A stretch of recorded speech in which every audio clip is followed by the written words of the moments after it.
कराची में ट्रांसपोर्ट इत्तेहाद की अपील पर दूसरे रोज़ भी पहिया जाम हड़ताल है और शहर भर में पब्लिक ट्रांसपोर्ट मुअत्तल है, जिससे शहरियों को कोफ्त का सामना है। ट्रांसपोर्टर्स के मुताबिक 8,000 से ज़ायद बसें, मिनी बसें और कोचेस एहतजाजन अड्डों पर खड़ी हैं, जबकि शहरियों को आमद-ओ-रफ़्त में शदीद मुश्किलात का सामना है। मुख्तलिफ बस स्टॉप्स पर मुसाफिर घंटों गाड़ियों के इंतजार में परेशान दिखाई दिए, जबकि रिक्शा ड्राइवरों ने किरायों में इजाफे से सूरत हाल का फ़ायदा उठाया। सर आज तो बिल्कुल बसें नहीं है, हम लोग बहुत परेशान हो रहे हैं, कभी कहाँ रिक्शे में बैठे कभी कहाँ जा रहे हैं और बिल्कुल जो है ना हम लोग परेशान हो रहे हैं। लोकल जाना पड़ता है, बस एक जगह पे हमें पहुंचाती है, किराया कम होता है, इसमें किराया भी ज़्यादा लगता है और 2-3 जगहें भी चेंज करनी पड़ती हैं। रिक्शे से गाड़ी में या कहीं भी जाना पड़ता है तो 3-3 जगहों पे चेंज करने पड़ते हैं गाड़ी। हड़ताल ख़त्म होनी चाहिए, हमें सहूलत देनी चाहिए आवाम। ये तो एक बहुत बड़ा जुल्म है गरीब के ऊपर ना।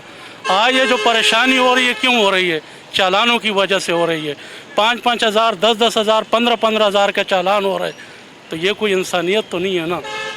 तो ये हमारी अपील है हमारे वज़ीर आला साहब से कि सर थोड़ा गौर करें इस चीज़ पे।